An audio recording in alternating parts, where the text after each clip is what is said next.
We're going to talk about contracts, other leagues, legal proceedings.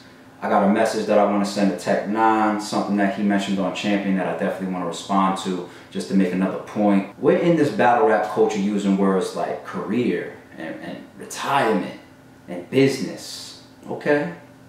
Let's get to it then.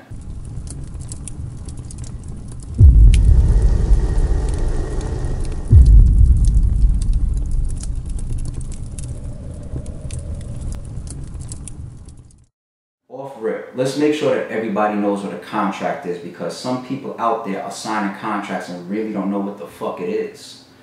Google is our friend. Y'all can pull it up just like me. Contract.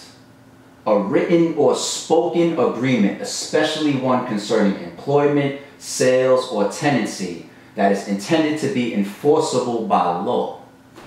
That's what a contract is. Bear with me. Trust, we're going to dig into all the other topics, but I just want to give y'all a personal story of mine about what some people probably don't even know. The spoken agreement part. Even me. I've been sued before. $11,000 by my own flesh and blood. My aunt. This was over funeral fees. You know that things, even like a casket, cost thousands and thousands of dollars. All the services, the preachers, the church, I don't even want to get into it. All of a sudden, knocking my door. Even though I'm talking on the phone, getting all this shit worked out, still a knocking my door. For all I know, this shit was going on behind my back for like a month or two. Who knows? Get subpoenaed. Now, it's not like TV where it's some big-ass courtroom or something like that. They bring us into this little small room. First thing they ask, have y'all come to an agreement amongst yourselves before we proceed? We look at each other. Nah, I guess, we spoke on the phone a few times, but let's proceed. Okay, bet, let's go. Your side, let's hear your story. Now let's hear your side. Mediator says, okay, thank you for hearing your side, thank you for hearing that side. Y'all will hear from us within a few weeks. 3 minutes, 5 minutes tops, in and out. A few weeks go by, I check my mail, there goes the outcome. I actually lost that case. They even claimed the amount of money that they lost while the money wasn't in the bank. Let's talk about how leagues play a role in what turns out to be sometimes a legally backed situation. Now that's really the extreme, On the other side, there's a lot of petty and harmless competing that's going on. We have the best pay-per-view stream. We got a line down the block. We're gonna have the biggest event in this state or in this region. And RBE has done it too. Like, let's say I want to be petty, and it's just promo and fun sometimes because we take our jabs and then we give them back. Like if I wanted to say, phone call trailers, that's 3 years old. We been did that.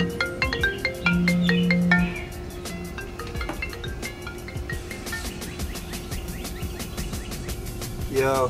As I said though, that's just petty shit. Little pot shots and competing. I'm better than you. I did this first. I'm more creative. I'm the innovator. Cool. It's healthy shit for the fans too at times. But what about the extremes on the other side of the line? Like, how much money did Gracie lose when she has a business conflict over Hitman and Suge? What type of hell does Arsenal go through when he's redesigning his high stakes 2 card? How much are the fans impacted when they find out that they can't see Head Ice versus Shotta and Suge on Alpha and Omega? And recently, RBE had a big situation behind the scenes. It's in private. Nobody knows about it. I want it to stay in private. Before I bring this more full circle and talk about the battlers, I do want to respond to something I seen No Mercy say. Salute to No Mercy and the whole Trap House. Shout out to all the trap battlers that was on Pearly Gates. But I saw your recap, homie, and you were talking about the no-show situation, and you said, we all want to be sitting back with our popcorn. People definitely need to understand that once any type of legal proceedings begin in the world of business, that's it. There's nothing else to talk about. There's not supposed to be any tweets, interviews, blogs. Ain't no, hey, y'all, I'm on the gram right now. I just left my lawyer's office. He talked. That's not how it goes. There won't be no unfolding story if RBE is ever involved in legal proceedings behind the scenes. Alright, let's talk about the battlers. I saw a clip from the homie Tech 9 on Champion. I know you was being sarcastic, homie, but it actually is a reality within the battle rap culture. JC, you don't have to battle Ilmac. Once you 3-0 Rum Nitty at Summer Madness, there was no more work for you to do after that. It was over. You should have called ARP and say, hey, look, I know what I did now, but look, the deposit is on the way. Let me make 2 serious points about that. The first one being, I can't do the battle, let me send back the deposit. It's cool, it happens sometimes, on Writers, we're supposed to have C3. She had an issue. Within 24 hours, she sent back a deposit. We had no problem with that, no issue with that at all. Shout out to C3. Can't wait to get it back on RBE. Of course, we had some business wrapped up already. You know what I mean? He took care of that 10 minutes after we got off the phone. Wow. No exaggeration. So that right there was like, man, like, how do I not co-sign the way that this man is moving? He's one of the hardest working and one of the most hustling motherfuckers in the... Y'all see him out there. Shout arse, man. Heavy Half, he missed the show-off battle, right? I got on stage and defended him. He is not here because some personal shit came up. He had to cancel last minute, fourth quarter, but it wasn't no fuck shit like Validation 2. Big salute and shout out to Heavy Half. But even leagues sometimes will interject themselves into the business, even though they shouldn't have anything to do with it.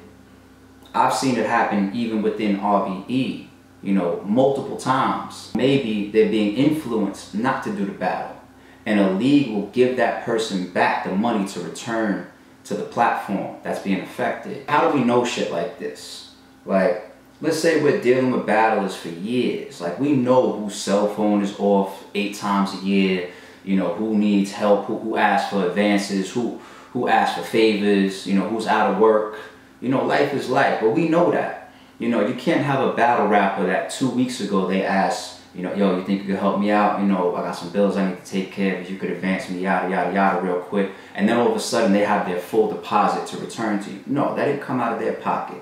Somebody else was giving it to them. But nonetheless, sometimes you're going to have that platform take back the deposit. Everybody go their separate way. I got my money back that I laid out up front. It's all good. I guess I should be happy, right? Sometimes I might not be happy with just my deposit back. You think that that's not fair? Watch this. What about the flights that's laid out, the hotels that's laid out, your opponent's flight, hotel, and deposit that's laid out? What about pre-sales on tickets? What about pre-sales on pay-per-view?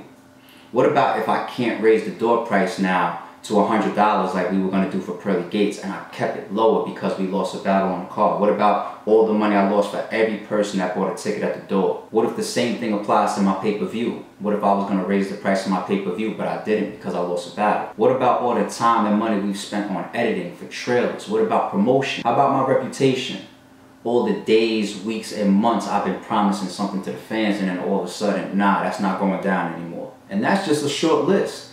These are some of the things that come into play when you violate a contract. These are the type of things that end up on a lawyer's desk. You ever hear like XYZ and damages? Like, this is the list of damages, the domino effect, all the intangible things that was touched when you violate a contract. It's not just deposit. So when you start to look at the big picture of all the shit that gets affected when you violate a contract, and then there's people out there that might get shocked initially when they hear that, wow, somebody's actually getting sued. I'm more shocked that 1,000 people haven't been sued in battle rap already. That's what shocks me, because once again, a contract is a written or spoken agreement, especially one concerning employment, sales, or tenancy that is intended to be enforceable by law. A wise man always says, never offer a problem without some form of solution. So how do you avoid all of this? Getting sued, and the fans, and the pay-per-view, and the door sales, and the editing, and the promo, and the marketing, and the reputation, and the hotel and the flight, all this shit. How do you avoid all of that from being affected? How do you avoid getting sued? How do you avoid the fans and the leagues and even your colleagues, your peers, your other battlers? What about your opponent that's been writing for you for a month or for weeks? How do you avoid fucking with all of that shit going on? It's simple. Don't sign the contract. Don't take the deposit. And one last piece of advice to battlers, because sometimes you might think that a league can save you from all of this. A league is sometimes liable for some of these things going on legally, but there's still a third party. The most vulnerable factor in these situations is the battler that took the deposit and signed the contract. All right? And therefore, no league should care about another league's contract. Nobody is a part of everybody's business dealings. There ain't no real union within every league. I'm going to get to that vlog later on. But I'm not there when you sign a contract with King of the Dot or URL or Bullpen. I don't give two shits. I'm not supposed to. All I know is if you take an RBE contract and an RBE deposit, that's your only responsibility and obligation that I care about. That's it. Even if you have a contract from 5 years ago where you didn't read some fine print or whatever, listen, technically, you're going to have a problem with 2 leagues then.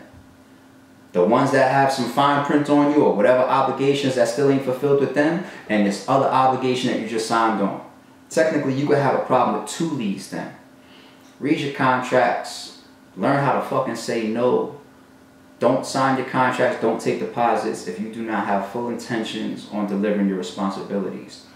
And let's be clear, not every situation deserves to be on 10. Not every situation deserves to be on the lawyer's table. You know what I'm saying? I gave y'all examples when we've had battles fall out and we've defended those people. We've taken deposits back for battles that got canceled in other situations. Not every situation goes to 10. But if we turn around and we feel like we're in the middle of a situation that is largely impacting RBE, yeah, this is all a business, right? So we should be moving business accordingly. I hope y'all understand all those points. I hope that there's some people that actually learned a few things, league owners and battlers. Shoot me a comment. Let's chop it up. You know, this shit ain't supposed to be new for us, but unfortunately it is. Salute.